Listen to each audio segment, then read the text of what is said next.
Hello, online friends. This is Paul Jansen. I'm coming to you from United Reformed Church in Somerville, New Jersey. And this time I'm recording for the weekend of April 3rd, 2022.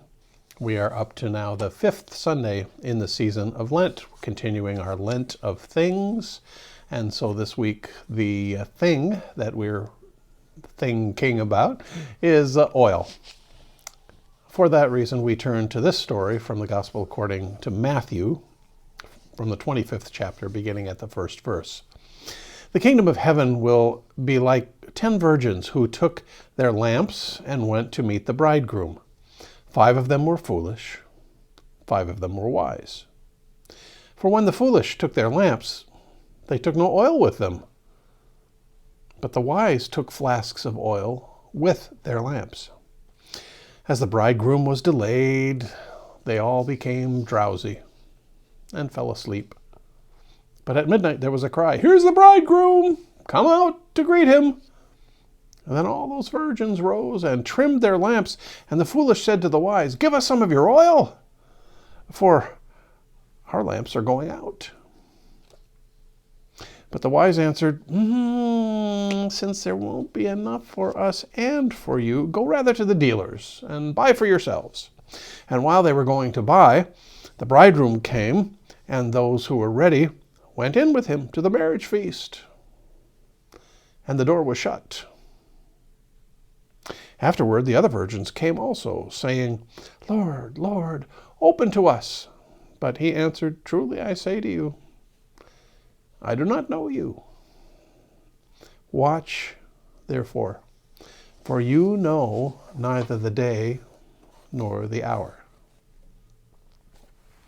Friends in Christ, a few stories. A woman is lined up with 12 other runners at the starting line of a 1,500-meter race. She has the raw ability to win this race going away. The gun goes off. She settles into a comfortable 4th place at an easy pace. As she comes to the end of the first lap, she puts on a burst of speed and energy. As the 800-meter mark comes up, she's 20 meters ahead of the closest runner. Surely she'll be able to leg it out and carry this to victory. But in the 3rd lap, her gait changes almost imperceptibly. Her shoulders droop, and she begins bobbing her head from side to side, and she finishes dead last. What happened? Her core gave out. Why? She had lapsed in her training for 2 full weeks prior to this race. What do you think? Was she wise or was she foolish? Another story. A man enters a concert hall, flips back the long tails of his formal suit, and sits at the piano bench surrounded by an orchestra. He raises his hands over the keyboard, and he gets ready to perform the finger-twisting, uber-challenging Rachmaninoff Concerto No. 3. He's known the piece for years. He mastered it in his 20s when he was at really the peak of his powers, but now in his 40s, he's trying to keep his career together. The concerto begins. The first several measures come to him easily.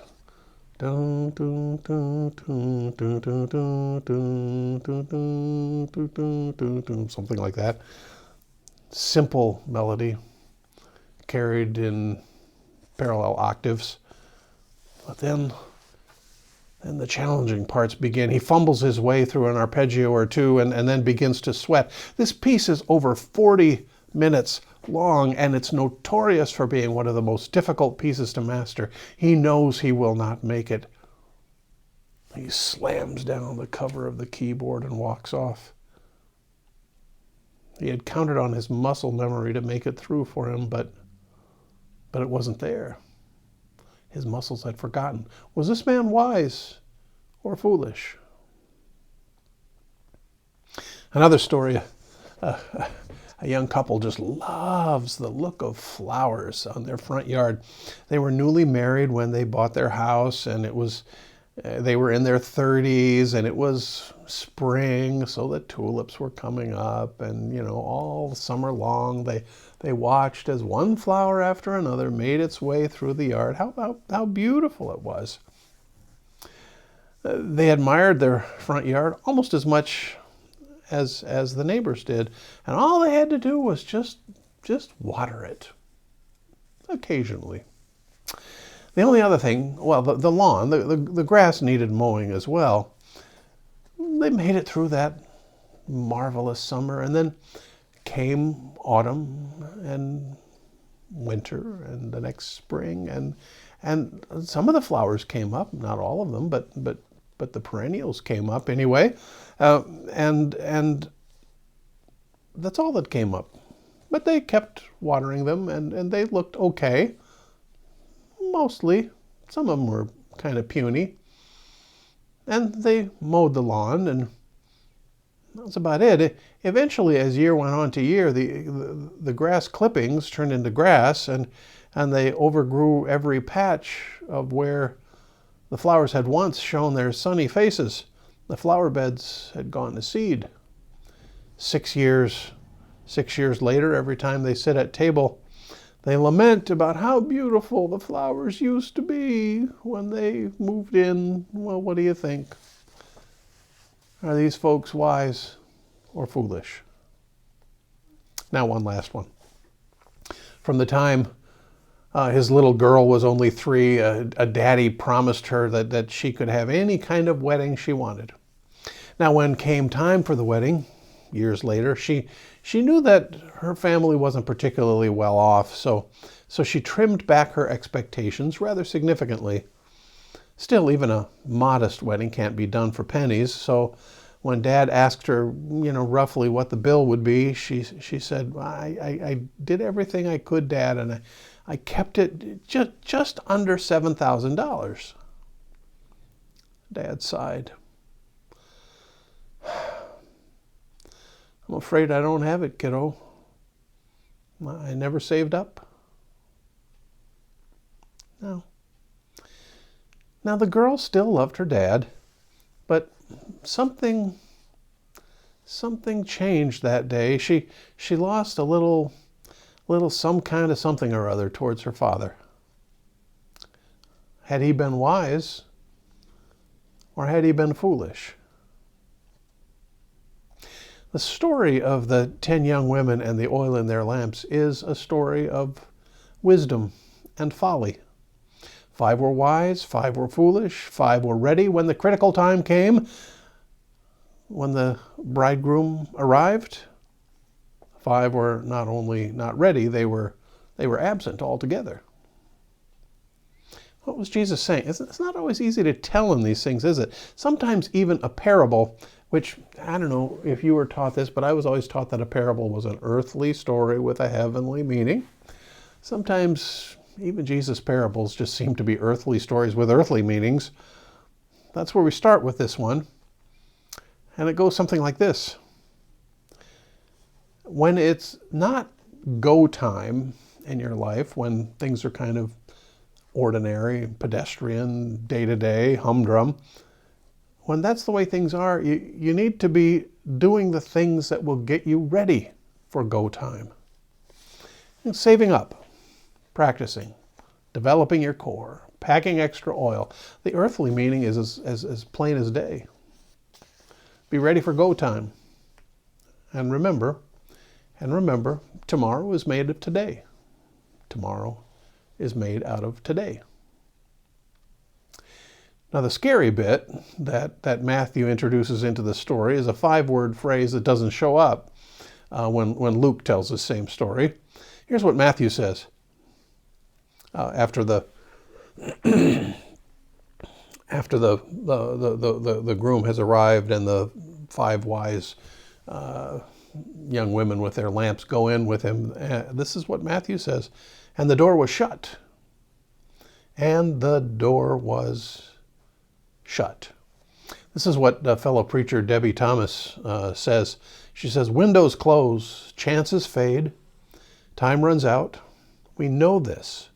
We experience it regularly, the opportunity to mend the friendship, forgive the debt, break the habit, write the check, heal the wound, confront the injustice, embrace the church, release the bitterness, the opportunity closes down. It ends. Remember, the story of the women and their oil was an illustration in the middle of a sermon on the Last Judgment. When would it happen? Nobody knows. When will your go time come? Who knows? Be ready then. Keep your eyes open. Watch. Pay attention. Comes a time when it will be too late to get ready. Doors close. I guess I'm sort of ringing out a warning this week, right? What better time to do that than Lent? But there is some good news in this story as well. You remember the question that old Ebenezer Scrooge asked the ghost of Christmas yet to come? That ghost of the future who had shown Scrooge a vision of his death alone in his room. And Scrooge's acquaintances, who would only come to his funeral if they happened to serve lunch. The charwoman, who robbed his room of its velvet curtains, and then the poignant scene of the family of Tiny Tim Cratchit, whose disability Scrooge could have helped, but chose not to. You remember what Scrooge asked of the ghost? Are these the shadows of things that will be? Or are they shadows of things that may be? If you remember that distinction, do these things have to be? Will they be, or only may they be? Remember that and enter the parable. Is the door open? Is the door still open? Or has it already closed on me? Well, you have to wonder why Jesus would bother telling this story if the door was already closed, right? I know it may sound strange, but it is actually good news to know that, well, if you can hear me saying this, it's not too late. It's not too late. Not too late to make the changes that can prepare you for your go time. Not too late to repair relationships that are imbalanced and unjust or just plain broken. Not too late to work on your physical health. It's not too late to practice your faith, whether it's a matter of nurturing your prayer life, or meditating, or taking a walk, or diving into the scriptures, or telling a friend about Jesus, or worshiping with the family of God, or observing the Sabbath, or paying attention to God's big, beautiful world, or, well, there are all sorts of ways that we practice our faith, that we practice it. Practice it like an athlete, like a musician. Practice. There are at least as many things to turn towards as there are to turn away from. It's not too late. But you know neither the day nor the hour. Next time you pull the oil out of the pantry at home, it may say on it Wesson or Mazzola or Crisco or Bertolli or Colavita or whatever. But take heed to the story of these 10 young women, and let that oil remind you of that thing that you need to do. That thing you need to do. Do it now. Amen. That's a good word for this week. I pray that you'll find it helpful in your life today, tomorrow, maybe next week, maybe sometime it'll just lay there in the back of your consciousness for a while, and it will show up, and you'll be making some pancakes or something or whatnot, and you'll go get the oil, and oh yeah, I remember. I guess I better get around to whatever. Well, God bless you folks this week and always, and I pray that you will sense God's presence with you each and every day. God bless.